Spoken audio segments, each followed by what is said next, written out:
आज देश की राजनीतिक पार्टियां चुनाव जीतने के लिए साम दाम दंड भेद के सारे तरीके अपना रहे हैं। यहाँ तक कि पब्लिक की मजबूरियों का भी फायदा उठाया जा रहा है।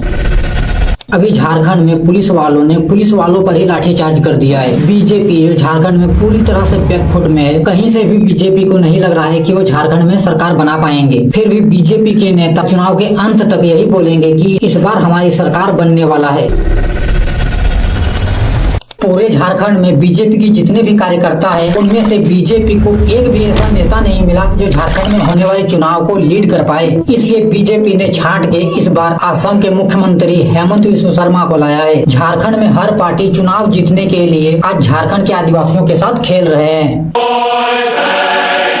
तो भाई आज समझेंगे झारखंड में चल रहे करंट राजनीति की और जानेंगे कि यहाँ के पॉलिटिशियंस चुनाव जीतने के लिए पब्लिक को कैसे यूज कर रहे हैं। आदिवासी का मतलब क्या है? आप में से कोई बता सकता है? बताओ, आदिवासी का मतलब क्या होता है? जो सबसे पहले था। सही बात है, जो हिंदुस्तान में सबसे पहले था। इसका मतलब है कि हिंदुस्तान का जो ओरिजिनल ओनर है, ओरिजिनल मालिक जो है, वो आदिवासी है। इस शब्द का ये मतलब है। देखिए झारखंड के टोटल पॉपुलेशन का लगभग 50% ओबीसी है, 26% आदिवासी है, 10% एससी है और 12 से 13% लगभग जनरल कास्ट वाले हैं। तो टाइम टू टाइम ये तीन पार्टियां इनके साथ खेलने का काम करती हैं और इसमें सबसे ज्यादा यहाँ के 26% आदिवासियों के साथ खिलवाड़ होता है। और इनके साथ खिलवाड़ होने के पीछे का फर्स्ट कारण है एजुकेशन। देखिए झारखंड में आदिवासियों का साक्षरता दर लगभग 57% है और इस पर झारखंड सरकार का कहना है कि अदर राज्यों की तुलना में यहाँ पे आदिवासियों का साक्षरता दर बेहतर है। लेकिन सच तो ये है कि इनके पास बेसिक नॉलेज है ही नहीं, जिसके कारण ये अपने हक और अधिकार के लिए आवाज नहीं उठा पा रहे हैं और इस गंदी राजनीति का शिकार हो रहे हैं। सेकेंड कारण है सोर्स ऑफ इनकम। इनके पास कमाने का कोई प्रॉपर साधन नहीं है। मैक्सिमम लोगों के पास काम है ही नहीं। आज कमाने के बाद कल उसे काम फिर से मिलेगा या नहीं, इसका कोई अता पता है ही नहीं। आदिवासियों के मैक्सिमम बच्चे या बुजुर्ग आपको किसी कंस्ट्रक्शन साइट में या कहीं पे रोड बन रहा हो या कोयले के खदान में या राज्य के बाहर मजदूरी करते मिल जाएंगे, या फिर कुछ लोग जंगल के पत्ते और लकड़ियां बेच के अपना गुजारा करते हुए मिल जाएंगे। ऐसे में इनके पास जरूरत से ज्यादा कमाने का कोई ठोस उपाय नहीं है जिससे वो आर्थिक रूप से मजबूत हो पाए। झारखंड में मात्र 38.6% आदिवासियों को ही पूरे साल काम मिल पाता है और बाकी बच्चे लगभग 62% लोग भगवान भरोसे है। हर कारण है सीएनटी और एसपीटी एक्ट में संशोधन। देखिए झारखंड में सीएनटी और एसपीटी एक्ट एक तरह से जमीन प्रोटेक्टेड लॉ है। ये लॉ अंग्रेजों के समय में ही बना था। इस लॉ के अकॉर्डिंग कोई भी आदिवासियों की जमीन के साथ छेड़छाड़ नहीं कर सकता था। लेकिन जब से ये लॉ बना है तब से अब तक में हमारे देश के नेताओं ने इस लॉ में 26 बार संशोधन कर चुके हैं। और 2014 में जब झारखंड में बीजेपी का सरकार बना और रघुवर दास झारखंड के सीएम बने तो इन्होंने सीएनटी एक्ट का पूरा धज्जिया ही उड़ा दिया। रघुवर दास ने इस लॉ में आदिवासियों को ये बता के बदलाव कर दिया कि अगर आदिवासी जमीन बेच पाएंगे तो आर्थिक रूप से मजबूत होंगे, इनका विकास होगा, लोग जमीन खरीद पाएंगे तो यहाँ उद्योग लगेगा, नए प्लांट बनेंगे, राज्य डेवलप होगा और यहाँ के युवाओं को रोजगार भी मिलेगा। इस तरह की कहानी बता के आदिवासियों के जमीन को खरीदने और बेचने का जुगाड़ लगा लिया। उसके बाद जहाँ ये रहते हैं वहाँ का मैक्सिमम एरिया डेवलप नहीं है जहाँ पे वे अपने रोजगार की व्यवस्था कर सके। ऐसे में ये जरूरत से ज्यादा कमा नहीं पा रहे हैं और दूसरी तरफ इनके पास जो जमीनें थी वो भी विकास के नाम पे लूट लिया जा रहा है और ना ही इनके पास अब शिक्षा है और ना ही ये आर्थिक और मानसिक रूप से मजबूत है। ऐसे में झारखंड के नेता इनके साथ चुनाव के समय में अच्छे से खिलवाड़ करते हैं क्योंकि इनको मैनिपुलेट करना भी आसान होता है। और ये तो हुआ झारखंड में आदिवासियों की स्थिति की बात। अब बात कर लेते हैं कि झारखंड के politicians time to time in 26% आदिवासियों के साथ चुनाव के टाइम खेलते कैसे हैं।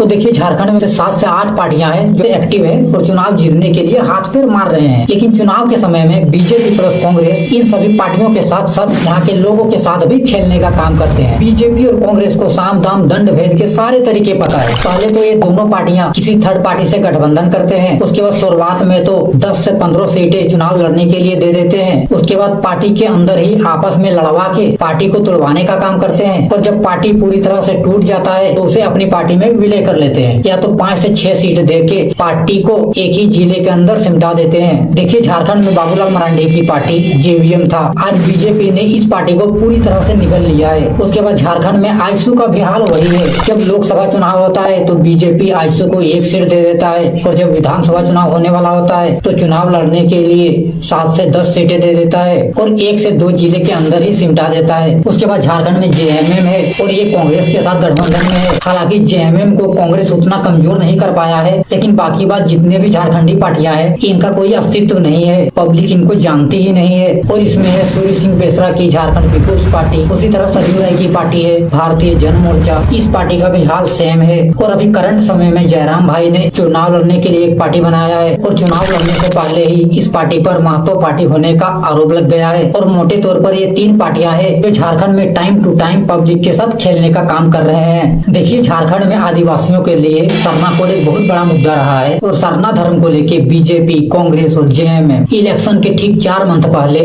आदिवासियों का वोट पाने के लिए इस मुद्दे को फूंक मारकर उठाते हैं और चुनाव खत्म होने के बाद इस मुद्दे को दबा दिया जाता है। हेमंत सोरेन जो खुद एक आदिवासी सीएम है, इनका कहना है कि आदिवासी कभी हिंदू नहीं थे और ना ही वो कभी होंगे, क्योंकि आदिवासी सरना धर्म को मानते हैं। लेकिन अभी चुनाव आ गया है तो हेमंत सोरेन मंदिर में जाके पूजा कर रहे हैं। उसके बाद झारखंड में सेकेंड मुद्दा है आदिवासी वर्सेस कुर्मी समुदाय के बीच का विवाद, और ये मुद्दा झारखंड के नेताओं ने अपने फायदे के लिए बोया है। मैं इसके बारे में शॉर्ट में बता देता हूँ। दरअसल झारखंड में आदिवासियों की 32 जनजातियां हैं और कुर्मी समुदाय जिनको महतो कहते हैं, इनका कहना है कि हम भी 1931 से पहले आदिवासी ही थे, लेकिन हमें आदिवासियों की कैटेगरी से हटा दिया गया है। इसलिए ये टाइम टू टाइम आदिवासियों की कैटेगरी में शामिल होने के लिए प्रोटेस्ट करते हैं। हालांकि ये मुद्दा देश के संसद, जनजातीय मंत्रालय और हाई कोर्ट भी जा चुका है, लेकिन यहाँ से भी कुर्मी समुदाय के लोगों को आदिवासियों की कैटेगरी में शामिल करने के प्रस्ताव को रिजेक्ट कर दिया है। लेकिन इसके बावजूद भी राज्य के पॉलिटिशियंस इस मुद्दे को चिंगारी देके टाइम टू टाइम सुलगाने का काम करते हैं। देखिए, इस मुद्दे को लेके झारखंड में आदिवासियों का कहना है कि झारखंड में जो आदिवासियों को 26% आरक्षण मिल रहा है, इसका लाभ लेने के लिए ये पूरा षड्यंत्र चल रहा है। लेकिन इस राज्य के नेता जो राजनीति को अच्छे से समझते हैं, उनका कहना है कि यहाँ सिर्फ 26% आरक्षण की बात नहीं है। दरअसल झारखंड में जो महतो समुदाय के नेता है, वो पॉलिटिकल पावर को होल्ड करने के साथ साथ अब पॉलिटिकल पावर को कंट्रोल भी करना चाहते हैं। इसलिए महतो समुदाय के नेता अपने समुदाय के वोट अपने सपोर्ट में रहे, इसलिए बार बार कुर्मी समुदाय को आदिवासियों की कैटेगरी में शामिल करने पर जोर देते हैं। देखिए, मैंने पॉलिटिकल पावर को होल्ड करना और पॉलिटिकल पावर को कंट्रोल करना, ये 2 लाइनों का जिक्र किया है। मैं इसके बारे में आपको अच्छे से एक्सप्लेन करता हूँ। तो भाई, झारखंड में आदिवासियों की 32 जनजातियों की लिस्ट में ये 3 से 4 जनजातियां ही है जो पावर को कंट्रोल करते हैं। इसमें फर्स्ट में है सोरेन फैमिली, जिसमें हेमंत सोरेन का नाम आता है। सेकेंड में है मरांडी फैमिली, जिसमें ये है। थर्ड में है मुंडा फैमिली, जिसमें इनका नाम है।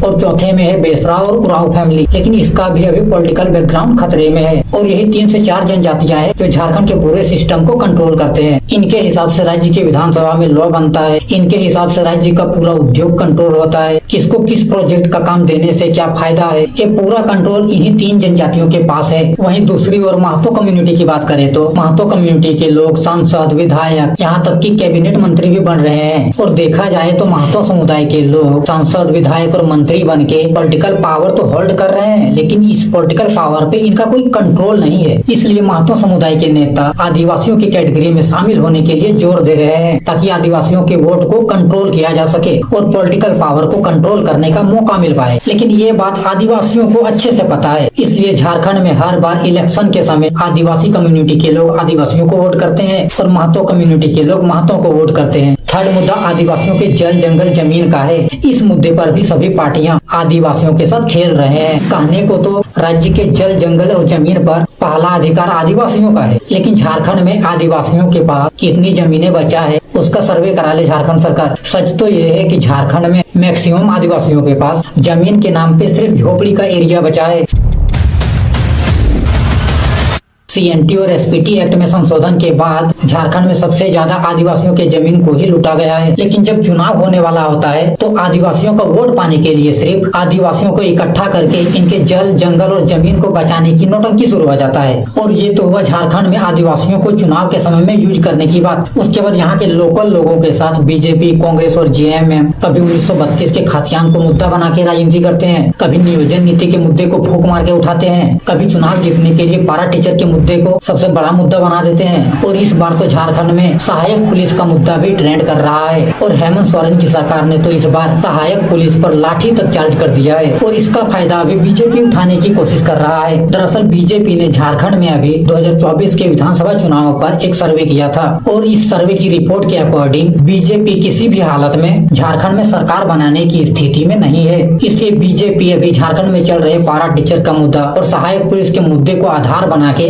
जेएमएम के वोट को तोड़ने की कोशिश में लगा है। और इस बार पता नहीं बीजेपी के दिमाग में क्या चल रहा है कि पूरे झारखंड में बीजेपी के जितने भी कार्यकर्ता हैं उनमें से एक भी व्यक्ति ऐसा नहीं मिला जो झारखंड में होने वाले विधानसभा चुनाव को लीड कर पाए। इसलिए बीजेपी ने इस बार चुन के मध्य प्रदेश के पूर्व सीएम शिवराज सिंह चौहान और हेमंत बिस्वा शर्मा को झारखंड में होने वाले विधानसभा चुनाव को लीड करने की जिम्मेदारी दिया है, जबकि इन दोनों पर हजारों करोड़ रुपए के घोटाले का आरोप है। शिवराज सिंह चौहान पर 10,000 करोड़ रुपए के घोटाले का आरोप है। उसी तरह हेमंत बिस्वा शर्मा पर शारदा चिट फंड के घोटाले का आरोप है और अब ये झारखंड को लूटने की तैयारी में है। तो भाई इस बार बीजेपी को वोट देने से पहले ध्रुव भाई का वीडियो जरूर देख लेना। और 2014 में जब बीजेपी का सरकार झारखंड में बना था तो उस समय की करतूत के बारे में जान लेना, क्योंकि उस समय बीजेपी ने झारखंड में सिर्फ शौचालय बनाया था। तो भाई जय हिंद, जय भारत।